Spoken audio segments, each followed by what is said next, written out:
एक ऐसा पौराणिक जानवर जो आज तक पृथ्वी के घने फॉरेस्ट में मौजूद है। कहा जाता है कि जिसने भी आज तक उसे देखा वो जिंदा नहीं बच पाया। इस एडवेंचरस कहानी की शुरुआत होती है एकदम घने फॉरेस्ट को दिखाते हुए, जहाँ पर कई सारी छोटी छोटी नदियां भी होती हैं। अब उसी फॉरेस्ट के अंदर हमें एक आदिवासी दिखाया गया जो कि किसी शेर का शिकार कर रहा था। ये आदिवासी बहुत ही ज्यादा ट्रेंड होते हैं और इन्हें अच्छी तरीके से पता है कि कौन से जानवर को कैसे पकड़ना है। इनफैक्ट ये लायन या फिर टाइगर से बिल्कुल नहीं डरते। उनके पास तो कुछ ऐसे वेपन्स थे जिनमें वेनम होते हैं। इससे अगर किसी जानवरों को मार दिया जाए तो वो मर ही जाएंगे। अब यहाँ पर वो आदिवासी फिलहाल अपने शिकार करने में बिजी था, लेकिन तभी वो नोटिस करता है कि जिन जंगली जानवरों को वो पकड़ रहा है वो भी अचानक किसी की हलचल से दूर भागने लगे थे। आदिवासी भी एकदम चौंक गया क्योंकि उसे झाड़ियों के पीछे से आवाज आती है। वो चारों तरफ देख रहा था और उसे कुछ गलत होने का आभास हुआ। ये पहले कभी नहीं हुआ होता क्योंकि वो आदिवासी अभी अपनी जान बचाकर भाग रहा था। पता नहीं ऐसा उसने क्या देख लिया जो अनएक्सपेक्टेड था। तुरंत ही आदिवासी अपनी जान बचाकर दूसरी तरफ भागने लगता है। हमें कोई बड़ी सी चीज दिखाई गई जो सामने की तरफ आकर कई पेड़ पौधों को डिस्ट्रॉय कर देती है। उसकी स्पीड काफी ज्यादा थी जिसने कि आखिरकार उस आदिवासी को पकड़ लिया और वहीं पर बुरी तरीके से मार दिया। बेचारा आदिवासी चिल्लाने के अलावा कुछ और नहीं कर पाया। आखिर ये कौन सा खतरनाक जानवर है ये थोड़ी देर में पता ही चल जाएगा। हमें तो अब दूसरी तरफ एक बहुत ही बड़ी फार्मास्यूटिकल कंपनी दिखाई जाती है जहाँ के बोर्ड मेंबर्स की मीटिंग हो रही थी। कंपनी की एक टीम का मैनेजर वार्डन नाम के एक आदमी से बात कर रहा था। उस मैनेजर ने वार्डन को साफ इंफॉर्मेशन दे दी कि तुम ये काम नहीं कर पा रहे हो। दरअसल मैनेजर की कंपनी ने वार्डन की कंपनी को कई सारी दवाइयां बनाने के लिए कॉन्ट्रैक्ट दिया था। ये दवाइयां इंसानों को जवान बनाने और बहुत सारी चीजों के लिए होती थी जिससे कि उनकी कंपनी को बहुत फायदा होने वाला था। पर वार्डन ने अभी तक इसका कोई रिजल्ट नहीं निकाला होता, इसीलिए कंपनी उससे कॉन्ट्रैक्ट वापस लेने के लिए बोलती है। लेकिन तभी वार्डन ने अपने एक साथी जिसका नाम जैक था उसे कुछ शो करने के लिए कहा। जैक वहीं पर बैठा होकर रिमोट से प्रेजेंटेशन चालू कर देता है और अब वो खड़े होकर सारे बोर्ड मेंबर्स को एक इम्पोर्टेंट चीज बता रहा था। जैक ने बताया कि हमने एक बहुत ही यूनिक खोज की है। उस सबसे पहले इमेज के अंदर एक प्लांट की फोटो दिखाता है जिसका नाम ब्लड ऑर्किड था। ये कोई नॉर्मल सा फ्लावर या फिर प्लांट नहीं है। जैक ने कहा कि लास्ट टाइम हमारी टीम ने इसे डिस्कवर किया था और उसका थोड़ा सा टुकड़ा अपने पास रखा था, लेकिन जब उसके ऊपर रिसर्च की गई तो पता चला कि इससे कई सारी दवाइयां बनाई जा सकती हैं। नॉर्मल दवाइयां नहीं बल्कि इंसानों की उम्र बढ़ाने का और उनकी कई सारी बीमारियों को ठीक कर देने का। इनफैक्ट कैंसर की भी बीमारी इससे ठीक हो जाती है। लेकिन प्रॉब्लम यही है कि ये फ्लावर एक अबेंडन्ड आइलैंड के घने फॉरेस्ट में पाया जाता है और ये कई 100 सालों में सिर्फ एक ही बार खिलता है। तो अगर हमें जाकर उस प्लांट को लेना है तो जल्द से जल्द करना होगा क्योंकि वो टाइम अब स्टार्ट हो चुका है जितने कम समय के लिए वो प्लांट खिला रहेगा। अब जैक और वार्डन द्वारा बताई गई ये सारी बातें करने के बाद वो सभी बोर्ड मेंबर्स बहुत ही ज्यादा इंप्रेस हो जाते हैं। उन्हें ये प्लांट किसी भी हालत में चाहिए था, इसीलिए उन्होंने साफ वार्डन को कह दिया कि तुम अपनी टीम के साथ तुरंत निकलो। तुम्हें जितने भी फंडिंग चाहिए उनकी कंपनी कर देगी, लेकिन उन्हें किसी भी हालत में वो प्लांट चाहिए ही। खैर यहाँ पर वार्डन और जैक का तो काम हो चुका था और अब वो पूरी फंडिंग लेकर निकल पड़ते हैं उस प्लांट की खोज में। दोनों ने जल्द से जल्द अपनी एक टीम बिल्डअप कर ली थी जो इस मिशन के अंदर साथ में जाएंगे। पूरे टीम में 6 मेंबर्स थे और अब उनका काम था आइलैंड पर जाना। कैसे भी करके वो आइलैंड पर तो पहुंच गए, लेकिन प्रॉब्लम की बात थी कि अब उन्हें बोट से आगे बढ़ना था। वो जो स्पॉट है वो पूरी पानी के एकदम बीचों बीच है। यहाँ पर एक और प्रॉब्लम रेज हो गई क्योंकि उस एरिया में कोई भी मछुआरा जाता ही नहीं था। सभी पता नहीं इतना ज्यादा डरते थे उस एरिया से कि वो उसके आसपास से भी नहीं गुजरते। बार बार उसकी टीम को निराशा मिल रही थी और अगर ऐसा चलता रहा तो काफी टाइम बीत जाएगा। लेकिन तभी उनकी मुलाकात विल नाम के एक मछुआरे से होती है। विल को जब उनके एम के बारे में बताया गया कि वो यहाँ क्यों आए हैं तो वो इस बात के लिए रेडी हो जाता है। उसे फर्क नहीं पड़ता कि वो एरिया कितना भी खतरनाक हो, वो उनके साथ जाएगा और वापस लेकर आएगा। सिर्फ इतने के लिए ही उसे काफी पैसे भी मिलने वाले थे। विल ज्यादा क्वेश्चन नहीं पूछता और सीधा सभी को बिठाकर आगे बढ़ने लगता है पानी के अंदर। हमें पता चला कि विल के पास एक छोटा सा प्यारा बंदर भी है, लेकिन जब विल अपनी बोट लेकर बाकियों के साथ नदी में निकल चुका था तो वो बंदर पीछे ही रह जाता है क्योंकि वो फल खाने में बिजी था। जैसे उस छोटे बंदर को ये रियलाइजेशन हुआ वो तुरंत ही भागने लगा बोट की तरफ। वो फॉरेस्ट वाले इलाके में होता है और फिर पता चला कि उसका पीछा भी कोई कर रहा है। बंदर इतना ज्यादा पैनिक हो गया कि वो जोर जोर से चिल्लाने लगता है। ये अनजान चीज वही थी जो हमें कहानी की शुरुआत में दिखाई गई होती है, लेकिन वो इस तरीके से आसपास की चीजों पर क्यों हमला कर रही है ये पता चलने वाला है। कुछ देर बाद हमें बोट में दिखाया गया जहाँ पर विल अपने बंदर को ढूंढ रहा था। वो टेंशन में होता है कि उसका बंदर कहाँ चला गया। तभी अचानक हमें उनकी टीम की केट नाम की एक लीडर दिखाई जाती है जो इस पूरी टीम को लीड करती थी। केट एक फोन की मदद से लगातार कांटेक्ट करने की कोशिश करती है, लेकिन यार नेटवर्क ही नहीं था। वो बोट की एकदम साइड में चली जाती है कनेक्शन एस्टेब्लिश करने के लिए, लेकिन अचानक उसका पैर फिसला और साइड में लगा हुआ एक दरवाजा ओपन हो जाता है। केट तो तुरंत ही नदी के अंदर गिर गई थी और उसे ठीक से तैरना भी नहीं आता था। विल और बाकी लोगों को जब ये बात पता चली तो वो केट को किसी भी तरीके से पानी से बाहर निकाल रहे थे, लेकिन केट जैसे ही बाहर निकलने गई तभी अचानक वहां पर एक मगरमच्छ आ जाता है। उस मगरमच्छ ने ट्राई किया कि वो केट को पकड़कर तुरंत ही मार दे।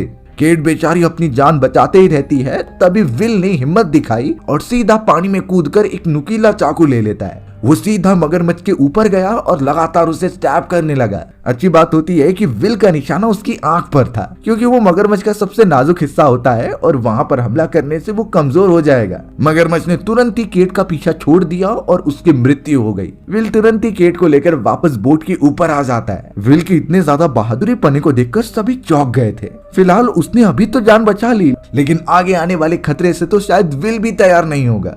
अब जैसे ही वो अपनी बोट लेकर आगे निकल रहे थे तो हमें दिखाया गया कि वो जो मरा हुआ मगरमच्छ है उसकी डेड बॉडी पानी के ऊपर तैर रही है, लेकिन अचानक किसी बड़ी चीज ने उसे अंदर खींचकर गायब कर दिया। अब यहाँ बोट के ऊपर चारों तरफ सभी लोग बैठे हुए थे, तभी कोई ऊपर से चीज गिरी। ये कोई और नहीं बल्कि विल का बंदर होता है, जो काफी पैनिक हो गया था। तुरंत ही वो विल के पास गया और विल उसे थोड़ा शांत रहने के लिए कहता है। विल को भी अब नहीं अंदाजा कि उसके बंदर ने क्या देखा है। खैर विल फिलहाल के लिए मैप के माध्यम से आगे बढ़ने लगा उस टारगेटेड लोकेशन पर प्रॉब्लम ये हो गई कि थोड़ा रात होने पर वहाँ बारिश आने लगती है और विल समझ चुका था कि बारिश की वजह से समुद्र के पानी का स्तर बढ़ जाएगा। जिस रास्ते पर वो जा रहे हैं वहाँ पर बाढ़ आने की भी चांसेस हो सकते थे।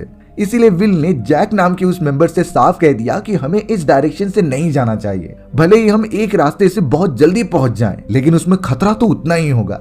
अगर वो फॉरेस्ट वाले एरिया से थोड़ा घूम कर जाए तो वहाँ बिल्कुल भी डिफिकल्टी नहीं होगी। सिर्फ वही बात है कि उन्हें कुछ ज्यादा समय लगेगा वहाँ पहुंचने के लिए। अब जैक ये चीजों की बिल्कुल भी रिस्क नहीं ले सकता था, क्योंकि 1 वीक ही बाकी है उस प्लांट को सस्टेन रहने के लिए। उसके बाद वो प्लांट कभी नहीं खिलेगा सालों तक। तो इसीलिए जैक ने विल को साफ कह दिया कि तुम शॉर्टकट वाले रास्ते से ही चलो। विल इस बात को मान तो लेता है, लेकिन कहने लगा कि वो कई $1000 एक्स्ट्रा भी लेगा। उसकी बोट को जो नुकसान होगा वो तुम ही लोग भर के दोगे। जैक को पता था कि वो प्लांट कितना प्रीमियम है, इसीलिए उसने विल की बात मान ली। विल तो ये भी समझाता है कि तुम सब मेरे बताए गए रूल्स को ही फॉलो करोगे अगर तुम्हें अपनी जान की सेफ्टी चाहिए तो। धीरे धीरे वो पानी के अंदर आगे बढ़ते रहते हैं। अब यहाँ सुबह होने पर अचानक विल के एक साथी को कुछ तो प्रॉब्लम दिखाई दी। वो ठीक से अपनी बोट को कंट्रोल नहीं कर पा रहा था। पानी में चारों तरफ कई सारे मलबे बिखरे हुए होते हैं, जैसे कि कोई बोट यहाँ पर आई थी और डिस्ट्रॉय हो गई। विल अब बोट का कंट्रोल अपने हाथ में लेता है और बोट के प्रोपेलर्स को उल्टी डायरेक्शन में घुमाता है। इससे होगा ये कि उसे पता चल पाएगा कि बोट में प्रॉब्लम क्या हुई है। अब प्रोपेलर्स की भी डायरेक्शन चेंज करने पर वो अब बोट को कंट्रोल ही नहीं कर पा रहा था। ऐसा लगता है कि कोई अनजान सी फोर्स उसे अपनी तरफ खींच रही है। और नदी के अंदर ऐसी फोर्स का मतलब है झरना, यानी कि सामने की तरफ एक वाटरफॉल है। विल का अंदाजा एकदम सही होता है, लेकिन अब शायद काफी देरी हो चुकी थी। उनकी बोट सीधा इतनी ऊंचाई से नीचे गिरने लगती है। बोट की तो एकदम चीथड़े उड़ गए थे, लेकिन अच्छी बात हुई कि सभी एकदम सही सलामत निकल आए। जल्द से जल्द वो सभी लोग पानी से बाहर आकर खुद को सुखाने लग जाते हैं। विल के चेहरे पर भी निराशा थी कि ये बोट उसके साथ कई सालों से होती है, पर अब वो बहुत ही ज्यादा डैमेज हो चुकी है और इस समय वो उसे रिकवर नहीं कर सकता। इसीलिए अब विल ने डेस्टिनेशन तक पहुंचने के लिए सबसे पहले एक मैप निकाला और सभी को बताने लगा कि ये स्पॉट पर मेरा एक फ्रेंड रहता है। उसके पास भी कई सारे बोट्स मौजूद हैं, तो उससे अगर वो बोट ले ले तो आसानी से अपने डेस्टिनेशन तक पहुंच जाएंगे। लेकिन उस जगह पर भी पहुंचने के लिए 2 रास्ते हैं। एक था नदी वाला इलाका जिसमें 2 दिन लगेंगे, लेकिन फॉरेस्ट वाले इलाके से जाने पर वो शाम तक पहुंच जाएंगे। तो ऑब्वियस बात है कि जैक की टीम सबसे शॉर्ट वाला रास्ता ही चुनेगी। विल सबसे पहले सैटेलाइट फोन से अपने उस फ्रेंड को कांटेक्ट कर लेता है। उसके फ्रेंड ने जवाब दे दिया था और अब विल ने सारी बातें बता दी कि कैसे उसकी बोट पानी में डूब चुकी है और उसे एक दूसरी बोट चाहिए। उसके फ्रेंड ने मौके का फायदा उठा लिया और कई $1000 विल से मांग लिए। विल के पास भी कुछ ऑप्शन नहीं था, इसीलिए उसे बोट के बदले अपने दोस्त से ये डील करनी पड़ी। सिर्फ अब विल को अपनी टीम लेकर सीधा अपने उस फ्रेंड की तरफ पहुंचना है। सभी अब धीरे धीरे फॉरेस्ट वाले रास्ते से जाने के लिए एक नदी को पार कर रहे थे। धीरे धीरे वो सब पानी में आगे बढ़ने लगे और सबसे आगे विल होता है। विल के हाथ में एक चाकू भी था जिससे कि वो जंगली जानवर से उनकी प्रोटेक्शन कर सके। अब उन्हीं में से उनका एक मेंबर बहुत ही ज्यादा शॉक हो गया क्योंकि उसे महसूस हुआ कि पानी के अंदर कोई तो मौजूद है। वो सभी को रुक कर देखने के लिए कहता है, लेकिन वहाँ पर सच में कुछ नहीं था। सभी उसे इग्नोर करके अब आगे बढ़ने लगे होते हैं, लेकिन एक मेंबर जो सबसे पीछे होता है उसे किसी ने पानी में खींच लिया। वो बहुत ही जोर से चिल्लाया जिससे सभी आकर देखने लगे। थोड़ी देर तक तो वो मेंबर पानी में गायब था, लेकिन अचानक जब वो बाहर निकला तो उसकी इतनी बुरी हालत हो चुकी थी और तुरंत पता चला कि वहाँ पर एक बहुत ही बड़ा एनाकोंडा मौजूद है। वो एनाकोंडा हमला कर देता है उस आदमी के ऊपर और उसे लेकर खा लेता है। इतना बड़ा एनाकोंडा किसी ने भी अपनी जिंदगी में नहीं देखा था। इनफैक्ट विल भी शॉक हो जाता है इसे देखकर। वो अब उससे बचने के लिए तुरंत ही सभी को फॉरेस्ट की तरफ लेकर जाने लगा, पर अफसोस उनकी टीम का एक मेंबर मारा जा चुका है। थोड़ा ट्रेवल करके एक सेफ जगह पर पहुंचने के बाद सबके चेहरे पर निराशा दिखाई दे रही थी, पर निराशा के साथ थोड़ा थोड़ा डर भी मौजूद होता है। सभी तो विल से पूछ रहे थे कि आखिर ये क्या था। विल सभी को यही इन्फॉर्मेशन देता है कि ये एनाकोंडास बहुत ही बड़े हो जाते हैं और वो बोल नहीं सकते कि इससे भी बड़े एनाकोंडा यहाँ पर मौजूद हैं। लेकिन अब शायद वो एनाकोंडा हम पर हमला बिल्कुल भी नहीं करेगा, क्योंकि जब भी एनाकोंडा एक बार अपना शिकार करता है तो उसे बचाने के लिए कई दिन लग जाते हैं। तब तक वो अपना काम कर सकते हैं और आगे बढ़ सकते हैं। लेकिन इतने खतरनाक हमले के बाद तो किसी की हिम्मत ही नहीं हो रही थी आगे बढ़ने की। उनकी टीम की जो लीड होती है यानी कि केट ने ये साफ कह दिया कि वो ये मिशन यहीं बंद कर रही है। उसने कभी एक्सपेक्ट नहीं किया था कि उसका एक मेंबर मारा जाएगा, लेकिन जैक साफ कहने लगा कि ये नहीं हो सकता,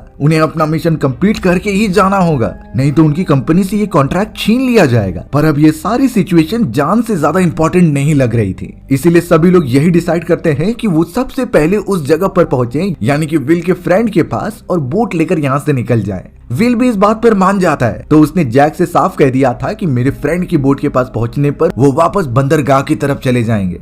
जैक तो विल पर भी गुस्सा होता है क्योंकि उसने डील की थी, पर विल जान के लिए सौदा बिल्कुल भी नहीं करता। उसे तो अब और लोगों की भी सेफ्टी चाहिए। विल ने तो एक और चीज कही कि शायद हो सकता है कि आगे चलने पर और भी सारे एनाकोंडास मिल जाएं, तो सभी अपनी जान बचाकर एक साथ ही आगे बढ़े।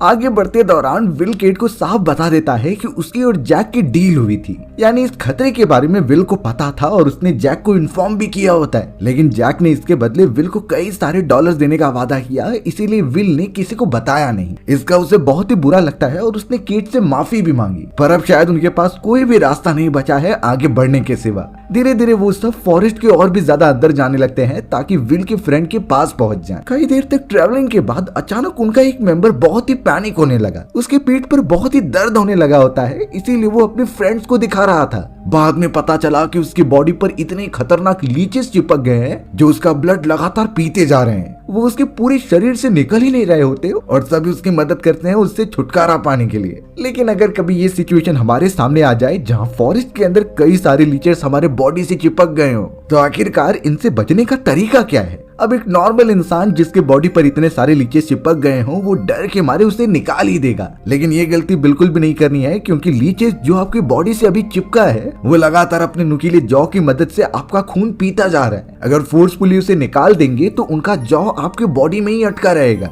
इससे बहुत सारे इन्फेक्शन होने के चांसेस हो सकते थे और वर्स्ट के सिनारियो में आपकी डेथ भी हो सकती है। और दूसरा सबसे फेमस वे है कि उनके ऊपर टेबल सॉल्ट डालना, यानी कि अगर हम नमक लीचेस के ऊपर डाल देंगे तो वो अपने आप ही उसे छोड़ देते थे। नमक ही नहीं, अल्कोहल, हैंड सैनिटाइजर, विनेगर या फिर कोई सोप भी उनके ऊपर डालेंगे तो भी वो लीच छोड़ देगा। पर इसमें भी खतरा बहुत ज्यादा रहता था जो सभी लोग इग्नोर कर देते हैं। एक स्टडी में तो यही पता लगाया गया है कि लीचेस के ऊपर नमक डालने पर वो अपने अंदर मौजूद सारे गंदे ब्लड को उगल देते थे। जरा इमेजिन करो कि वो आपकी बॉडी से चिपका हुआ है और आप टेबल सॉल्ट डाल रहे हो, फिर लीच नमक की वजह से सारा गंदा ब्लड आपके बॉडी में इंजेक्ट कर देगा। इससे हमें कितनी खतरनाक बीमारियां हो सकती हैं ये हम सोच भी नहीं सकते। तो सबसे सिंपल वे एक और है कि थोड़ी देर तक लीच को बैठ के खून पीने दीजिए। उसका जैसे ही थोड़ा पेट भर जाएगा तो वो अपने आप ही नीचे गिरकर चला जाएगा। लेकिन अब इस मोमेंट पर विल के जो टीम का मेंबर था उसे शांत कराकर सारे लीचेस को जल्द से जल्द निकाल लिया गया। उन सभी टीम मेंबर्स को ट्रैवलिंग में काफी प्रॉब्लम भी हो रही थी और थकने के बाद वो एक जगह पर बैठकर आराम करते हैं। अब यहाँ पता चला कि वार्डन अपने जूते पहनने जा रहा था, पर तभी विल का असिस्टेंट उसे रुकने के लिए कहता है उसने तुरंत ही वार्डन के शूज लिए और उसे ठोक कर बाहर निकाला। पता चला कि शूज के अंदर एक खतरनाक स्पाइडर मौजूद था। विल के असिस्टेंट ने बताया कि अगर ये स्पाइडर तुम्हें काट लेता तो तुम्हारा पूरी बॉडी पैरालाइज हो जाती। ये बहुत ही खतरनाक स्पाइडर्स में से एक है। लेकिन तुरंत ही जैक ने उसे जार के अंदर बंद कर लिया। जैक तो यही बोलता है कि ये स्पाइडर बहुत ही काम आएगा पैरालाइज करने वाली दवा बनाने के लिए। यानी जैक इस क्रिटिकल कंडीशन में भी अपने फायदे को ही देख रहा था। खैर अब उन्हें जल्द से जल्द यहाँ से निकलना होगा, तो इस तरीके से आराम करना अच्छी बात नहीं है। वो विल के नक्शे कदम पर और भी ज्यादा आगे बढ़ने लगे। अब हमें पास ही वाली नदी में हमें विल का वही फ्रेंड दिखाया जाता है जिसके पास उनकी पूरी टीम बढ़ रही थी। वो ऑलमोस्ट एक दूसरे के बहुत पास होते हैं। विल का फ्रेंड तो अपनी बोट के ऊपर बहुत ही ज्यादा ड्रिंक कर रहा था, लेकिन अचानक वहाँ पर भी हलचल होती है और पता चला कि एक दूसरा एनाकोंडा उस पर हमला कर रहा है। इस एनाकोंडा ने उतनी बड़ी सी बोट को काफी डैमेज पहुंचाया और सीधा विल के फ्रेंड पर हमला करके उसे खा गया। बोट पूरी तरीके से आउट ऑफ कंट्रोल होकर डिस्ट्रॉय हो जाती है।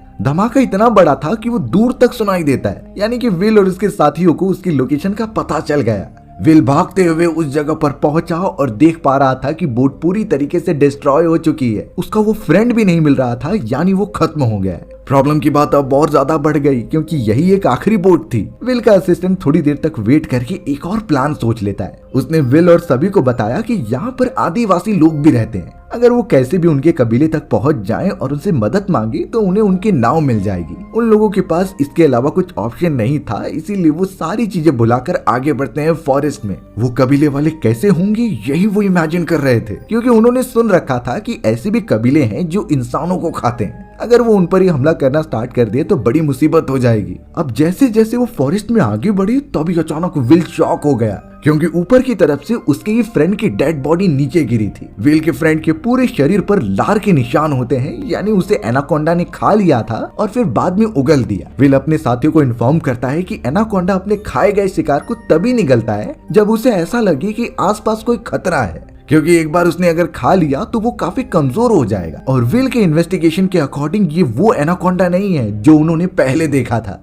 ये उससे बड़ा भी है और यहाँ एक से ज्यादा एनाकोंडा हो सकते हैं। और इतने सारे एनाकोंडास का एक दूसरे के इलाके में आना, यानी इसका मतलब साफ है कि वो प्रजनन करने के लिए उत्सुक हैं। ये चीजें अब उन सभी के लिए बहुत खतरनाक हो सकती हैं, क्योंकि अटैक कभी भी हो सकता था। इसीलिए विल और उसका असिस्टेंट जल्द से जल्द उन कबीले वाले इलाकों में जाने लगे। थोड़ी ही देर में वो एक कबीले के गाँव में आ जाते हैं जहाँ चारों तरफ इंसानी हड्डियां मौजूद थी। ऐसा लग रहा था कि इंसानों को कच्चा खाया जा रहा है। शॉकिंग बात ये हुई कि उस जगह पर एक एनाकोंडा की डेड बॉडी पड़ी हुई थी। उसके ऊपर कई सारे भाले और तीरों के निशान लगे हुए थे, यानी आदिवासियों ने ही उसे मारा है। अब यहाँ विल की पूरी टीम में सभी इतना ज्यादा डर गए थे कि उन्हें कैसे भी करके यहाँ से निकलना था। पर जैक ही ऐसा होता है जिसे यहाँ से सिर्फ वो फूल लेकर जाना था, चाहे किसी की जान खतरे में पड़े, लेकिन उसे अपना मिशन कंप्लीट करना है। इसी वजह से उस टीम के 2 ग्रुप्स बन गए थे, जिसमें जैक सभी के अगेंस्ट ही होता है। बाकी ने तो सुबह होने से पहले अपने लिए एक नाव बनाना भी स्टार्ट कर दिया था, जो एक छोटी सी राफ्ट होती है और इस पर ही वो बैठकर आगे बढ़ेंगे। हमें तो वार्डन दिखाया गया जो जैक के बैग के पास आकर कुछ देखने लगता है। उसे तो जैक के बैकपैक में एक अजीब सा बॉक्स मिला, जिसे ओपन करने पर पता चला कि उसमें गन और एक सैटेलाइट फोन है, और ये एक्चुअल में विल के उस फ्रेंड का था जिसकी बोट डिस्ट्रॉय हो गई। यानी जैक ने उसे उठाया और अपने पास रख लिया। वो नहीं चाहता कि सैटेलाइट फोन की मदद से कोई भी कांटेक्ट करे और यहाँ उसके मिशन में दखल अंदाजी हो। वार्डन तुरंत ही समझ गया कि जैक उनसे बहुत कुछ छुपा रहा है, इसीलिए वो सैटेलाइट फोन लेकर कांटेक्ट करने लगा। बट अचानक पीछे से जैक आकर सब देख लेता है। उसने तुरंत ही पकड़े गए उस जहरीले मकड़ी को वार्डन की बॉडी पर छोड़ दिया और उस स्पाइडर ने तुरंत ही उसे काट लिया था। वार्डन की पूरी बॉडी एकदम से कांपने लगी थी और ऑब्वियसली थोड़ी देर में ही वो पैरालाइज हो जाएगा। जैक ने तुरंत ही अपनी मकड़ी को पकड़ा और वहाँ से सैटेलाइट फोन और बंदूक लेकर जाने लगा। थोड़ी देर में वहाँ पर लुई आ जाती है और उसने वार्डन को देखा तो वो एकदम से हिल नहीं पा रहा था। जल्द से जल्द जब वो उसे देख रही थी तो उसकी बॉडी पर वही मकड़ी के काटे जाने का निशान था। लुई समझ गई कि लास्ट टाइम जैक ही इसके पास होता है और उसने ही पकड़े गए स्पाइडर को वार्डन की बॉडी पर छोड़ा होगा। लुई जल्द से जल्द जैक के पास आकर उसे डांटती है और कहती है कि तुमने ऐसा क्यों किया। जैक एकदम अनजान होने की एक्टिंग कर रहा था, पर अचानक वार्डन के चिल्लाने की आवाज आई। जल्द से जल्द सभी लोग भागते हुए जब पहुंचते हैं तो पता चला कि एक बड़ा सा एनाकोंडा वार्डन को पूरी तरीके से निगलते जा रहा है। उसने वार्डन को एक ही बार में मार दिया। लेकिन जब सभी लोग जैक को पकड़ने के लिए जाते हैं तो वो उनके द्वारा बनाए गए राफ्ट को लेकर पानी में दूर निकल चुका था, यानी अब सब बुरी तरीके से फंस चुके हैं। जैक अपने मिशन में जल्द से जल्द कामयाब होकर ही रहेगा। उसने सैटेलाइट फोन से कनेक्शन किया ऑफिसर्स के साथ और बोल दिया कि यहाँ पर रेस्क्यू मिशन जल्द से जल्द भेजो। अब हमें यहाँ विल और उसके बाकी साथियों को दिखाया जाता है जो उस प्लेस से बाहर निकलने की कोशिश कर रहे थे। वो तो एक छोटी सी गुफा थी जिसमें ट्रेवलिंग करने के बाद उन्हें आखिरकार बाहर निकलने का रास्ता मिल जाता है। जैसे तैसे सभी लोग दूसरी तरफ पहुंचकर निकलने तो लगे थे, लेकिन तभी उनका एक साथी उसमें ही फंस जाता है। पीछे से कुछ अजीब सी आवाजें आने लगी, इसीलिए सभी उसे निकालने की कोशिश कर रहे थे। बहुत जोर लगाने के बाद आखिरकार वो अपने दोस्त को खींच पाए और फिर बाद में पता चला कि उसी होल में से वही एनाकोंडा उनकी तरफ बढ़ रहा था। उसने तो अपने नुकीले दांत भी निकाले उन्हें खाने के लिए, लेकिन अच्छी बात हुई कि लुई के हाथ में एक चाकू मौजूद था। उसने साइड में आकर तुरंत ही एनाकोंडा का सर ही काट दिया। बेचारा इस तरीके से एक एनाकोंडा तो मर चुका होता है, पर अभी इतने बड़े फॉरेस्ट में से कितने सारे एनाकोंडास बाकी हैं इसका अंदाजा लगाना मुश्किल है। वो सभी थोड़ा सा रिलैक्स फील करते हैं कि आखिर वो एनाकोंडा मर गया, लेकिन तभी अचानक एक और एनाकोंडा आ जाता है और वो उसी फ्रेंड को उठाकर लेकर चला गया जो गड्ढे के अंदर फंस गया था। सभी एकदम दंग रह जाते हैं और विल तो सबसे पहले भागा अपने उस फ्रेंड को बचाने के लिए। बाकी सब भी एकदम चौकन्ना हो गए थे अपने आसपास की वजह से,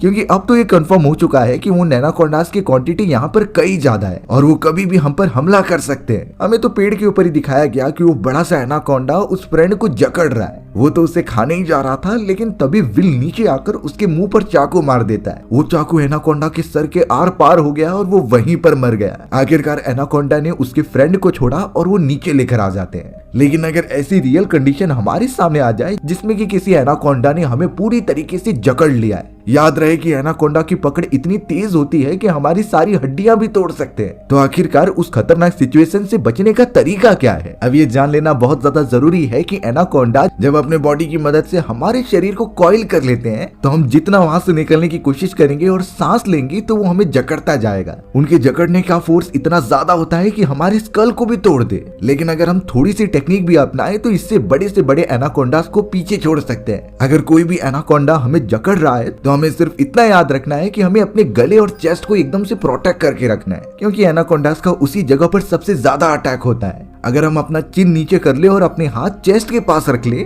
या फिर अपने चेस्ट के सामने बैकपैक या फिर कोई भी लकड़ी रखें जिससे कि हम प्रोटेक्ट हो सके, तो वो सबसे बेटर होगा। और सेकेंड इंपॉर्टेंट पार्ट होता है कि हमें एनाकोंडा के सर की तरफ बढ़ना है, ना कि नीचे की तरफ। ये एक स्टडी में पता लगाया गया है कि एनाकोंडास का जो प्रेशर लगाया जाता है वो जैसे जैसे सर की तरफ जाता जाएगा कम होता जाएगा। अगर हो सकता है तो हमें एनाकोंडा के सर पर भी हमला करना होगा। पर यहाँ विल और उसके साथियों की कंडीशन इससे भी बदतर होती है। हमें तो अब दूसरी तरफ जैक दिखाया गया जो लगातार ट्रेवल करते हुए उस स्पॉट पर पहुंच जाता है जहाँ पर वो ब्लड ऑर्किड पौधे मौजूद होते हैं, यानी वो उसे लेकर यहाँ से निकल जाएगा। पर हमें पता चला कि विल और उसके सभी साथी साइड में मौजूद हैं और वो सारी चीजें देख रहे हैं कि जैक कैसे आगे बढ़ रहा है। वो अभी हमला नहीं कर सकते क्योंकि जैक के पास गन भी मौजूद है, इसीलिए जैक जब तक बिजी है तो लुई और किट ट्राई करते हैं कि वो उसकी राफ को लेकर यहाँ से निकल जाए। वो उस स्पॉट पर पहुंच भी जाते हैं, लेकिन पता चला कि जैक ने उन्हें देख लिया है। वो सीधा सामने आकर सभी को अपने गन पॉइंट पर ले लेता है। इनफैक्ट जब कोई सुन नहीं रहा था तो उसने विल को भी कंधे पर गोली मार दी थी। विल बेचारा एकदम से तड़प रहा था वहां गिरकर। जैक ने तो अब लुई को धमकी देना स्टार्ट किया कि तुम जाकर मेरे लिए वो ब्लड ऑर्किड प्लांट लाओगी। लुई इस बात के लिए मना भी करती है क्योंकि इसमें बहुत खतरा था। ये इसलिए क्योंकि ब्लड ऑर्किड प्लांट जिस दूसरी तरफ मौजूद थे उसके ठीक नीचे कई सारे एनाकोंडास प्रजनन कर रहे होते हैं। ये उनका प्रजनन का समय था और इसमें कोई दखल अंदाजी करे ये उन्हें पसंद नहीं, यानी जो भी नीचे गिरा उसका मरना तय है।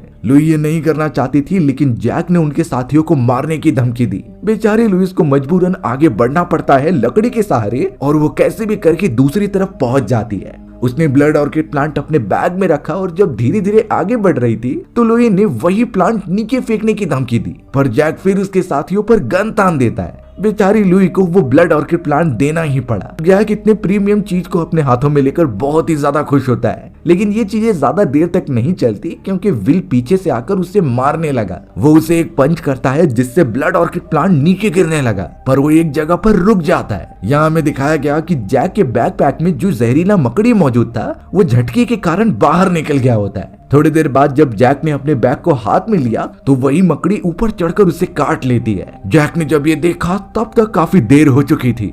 जैक की पूरी बॉडी एकदम से पैरालाइज हो गई थी और अब वो नीचे गिरने लगा। इनफैक्ट विल और बाकी सब उसकी मदद भी करने जाते हैं, लेकिन वो तो अपना हाथ भी नहीं हिला पा रहा था। जैक सीधा उस बैकपैक के साथ उन एनाकोंडास के बीच में गिर गया होता है अब यहाँ लुई भी जो फंसी हुई थी वो भी धीरे धीरे ऊपर चढ़ रही होती है, लेकिन बदकिस्मती के कारण वो भी नीचे गिर गई। हमें तो दिखाया गया कि उन एनाकोंडाज ने ये सेंस कर लिया है और सीधा एक अटैक कर देता है जैक के ऊपर। जैक तो वहीं का वहीं मर गया था। इन चीजों की वजह से लुइस को मौका मिल जाता है और वो धीरे धीरे ऊपर चढ़ने लगी, पर दिखाया जा रहा था कि दूसरा एनाकोंडा ऊपर चढ़ रहा है जिसकी साफ नजर लुइस के ऊपर है और वो कभी भी अटैक कर सकता है, यानी लुइस को किसी भी हालत में बचाना होगा। उस जगह पर अब केट जल्द से जल्द पहुंच जाती है और उसके हाथ में फ्यूल का कंटेनर मौजूद था जिससे कि वो एनाकोंडा को अपनी तरफ अट्रैक्ट कर रही थी। वो एनाकोंडा जो बहुत ही बड़ा था उसने तुरंत ही हमला कर दिया केट के ऊपर, लेकिन बीच में वो फ्यूल का कंटेनर ला देती है तो वो उसके मुंह पर लग गया। पूरा फ्यूल उस एनाकोंडा के मुंह और बॉडी पर होता है, यानी बस उन लोगों को वहां पर आग लगानी है और वो एनाकोंडा जल जाएगा। विल जो एकदम घायल बैठा हुआ होता है उसने गन उठाई और फायर करने की कोशिश की, लेकिन यही बात होती है कि उस गन में बुलेट ही नहीं थी। आखिर वो अब करे तो क्या करे। एनाकोंडा जल्दी उनके ऊपर हमला करने के लिए आगे बढ़ेगा, लेकिन तभी उनका वही साथी दिखाया जाता है जिसे कि एनाकोंडा ने एक बार पकड़ लिया था। उसके साइड में एक फ्लेयर गन होती है और उसने तुरंत ही उसे उठाया और एनाकोंडा के मुंह पर फायर कर दिया। फ्लेयर गन में लगी हुई आग की वजह से पूरा गैसोलीन एकदम से जलने लगता है। वो एनाकोंडा बहुत ज्यादा पेन में था और वहां से नीचे गिर गया। जैसे ही वो दूसरे एनाकोंडा के पास जाता है तो वहां एक ब्लास्ट हुआ और उस ब्लास्ट में जितने भी एनाकोंडास थे उनकी बॉडी एकदम डिस्ट्रॉय होने लगी। इनफैक्ट धमाके के कारण जितने भी ऑर्पिड प्लांट्स के जो माउंटेन्स थे वो भी नीचे गिरने लगे। सारे के सारे एनाकोंडास का झुंड उसी पत्थरों के बीच में दब जाता है। उनका तो लगभग अब पूरी तरीके से खात्मा हो चुका था। जल्द से जल्द अब विल और बाकी बचे हुए लोग अपनी जान बचाकर राफ्ट पर बैठते हैं और सुबह होते ही निकल जाते हैं। विल का बंदर भी केट के पास सही सलामत था और लुई तो यहाँ पर विल की मरहम पट्टी कर रही होती है। लग रहा है उसे विल बहुत ज्यादा पसंद आ चुका है। वो चारों साथी सही सलामत निकल जाते हैं और फिर वापस कभी ना आने का डिसाइड करते हैं। हमारी भी कहानी यहीं पर खत्म हो गई थी। सो व्यूअर्स, अगर आपको मेरा नरेशन 1% भी अच्छा लगा होगा ना तो वीडियो को लाइक एंड चैनल को सब्सक्राइब कर देना। मिलते हैं इसी तरीके की मजेदार वीडियोस में, तब तक के लिए बाय बाय।